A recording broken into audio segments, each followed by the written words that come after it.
Well, hello YouTube, and welcome to another episode of the Albino Rhino Beer Review. You have me, the Rhino, and I'm going to be drinking a beer. And the beer I'm going to be drinking was dropped off here by the one, the only, the amazing Colgate. Colgate actually is the man, and this is a beer from Innocente. This is a strong ale. It's Lengthy Confessions. Oak-aged Belgian IPA. So, sorry, not a Belgian IPA, a Belgian Pale Ale. Confessions is the beer that when we did the Innocente Beerumentary segment, me and Colgate were there helping out a little bit.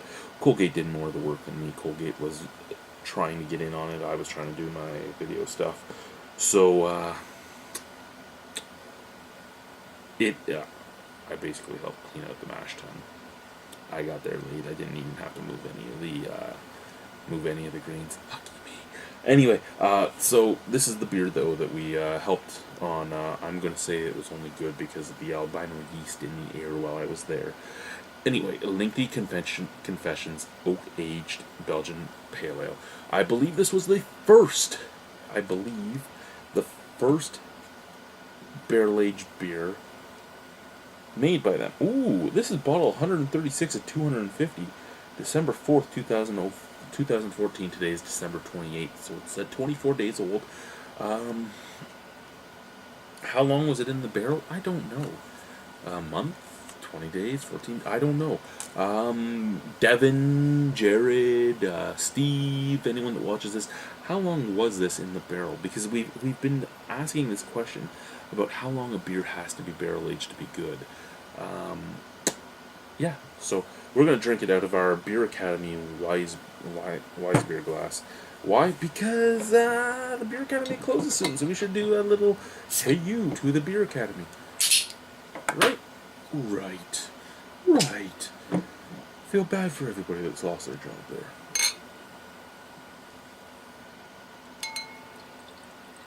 Oh, this looks darker than I remember. I'm pretty sure this was Virgin Oak.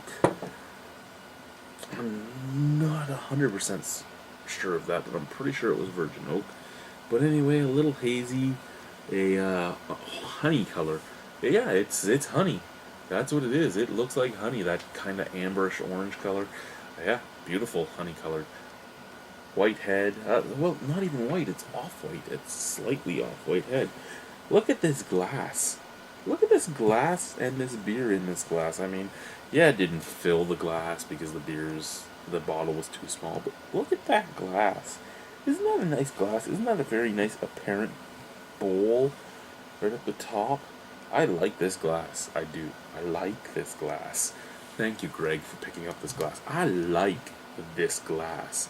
I'm going to hide the Beer Academy logo now because we're not drinking a Beer Academy beer. Usually I use #proper glassware when I drink Innocente beers or half the other beers I have because I have proper glassware for them. But this glass was sitting on the table and hadn't been used yet. It had to have its virgin voyage. And why not in a brewery that I love's virgin voyage, if you know what I mean. Woo! Oh, that is nice. A touch of vanilla, some nice oaky tannins, lots of pineapple. Yeah, vanilla, pineapple, oaky tannins, a touch of clove. Oh, that vanilla is just there, and molasses too. Ooh, and a touch of caramel. So caramel, molasses, vanilla, oak, pineapple, cloves.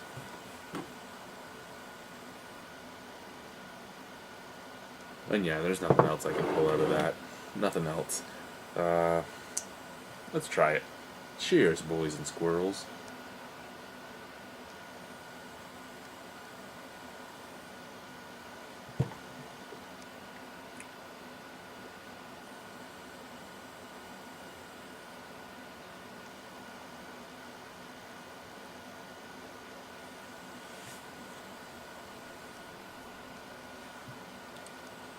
Okay. First and foremost, Steve, you need to do a proper IPA.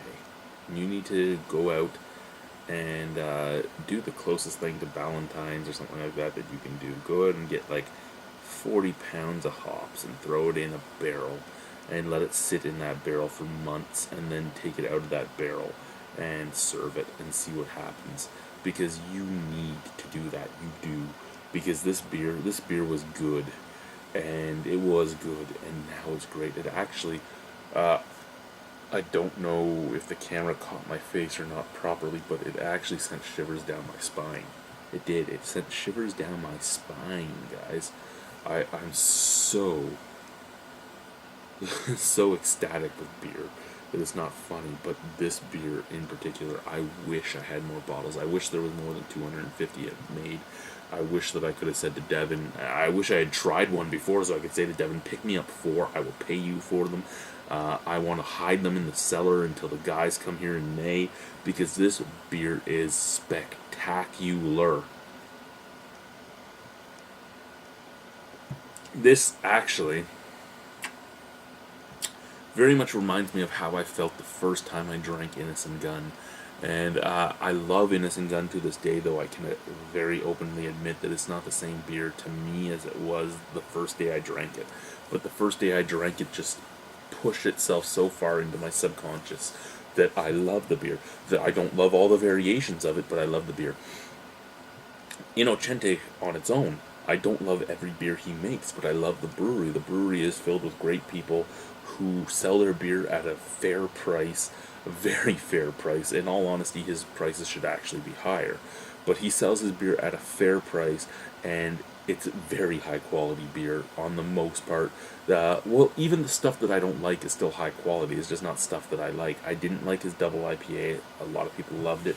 I didn't like it all that much. His Russian Imperial Stout, oh my fucking god! His regular pale ale, his bystander, oh my fucking god! Like and Confessions itself on its own, oh my fucking god! But this right here is a beer that if it was a woman, I would impregnate several thousand times. I would have an army of lengthy confession children running around the basement. I always used to make jokes that my goal in life is to raise an army of pygmy albinos, but or to spread albino like an STD.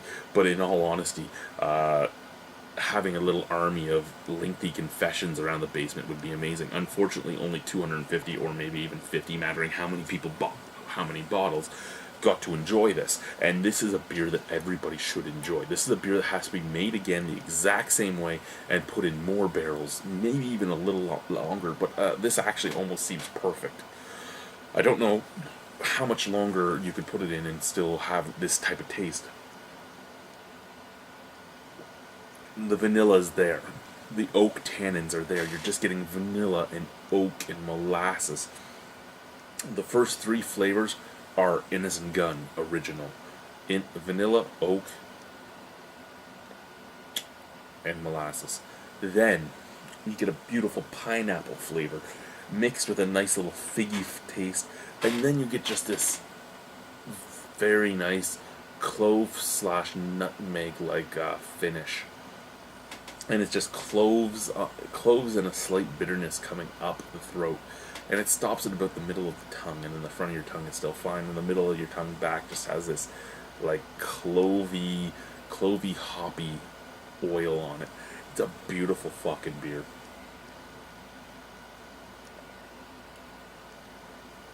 And you don't even think about the fact that it's 7.5% alcohol. You don't even think about it.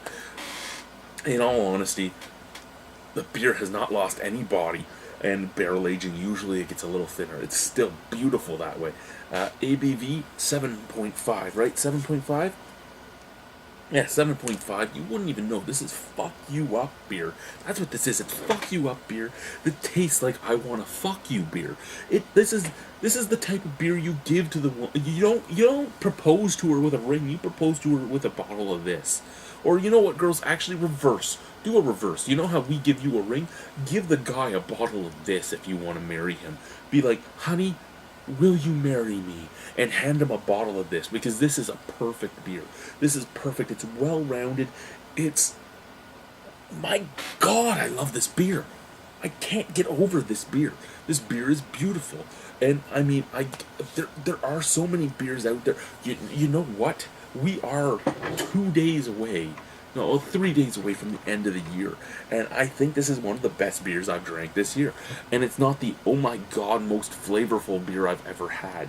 Or, oh my God, most flavorful beer I've had this year even, but it's, oh my God, the most complete beer I've had, and the barrel just suits us so well. We always talk about everybody just throwing every type of beer into a barrel hoping that it works, and sometimes it does and sometimes it doesn't, and we talk about how a brewery should make a beer that's made specifically for a barrel. This didn't have to. It's 10 out of 10.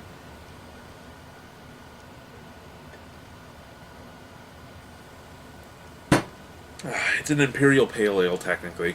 So, golf clap is the dance.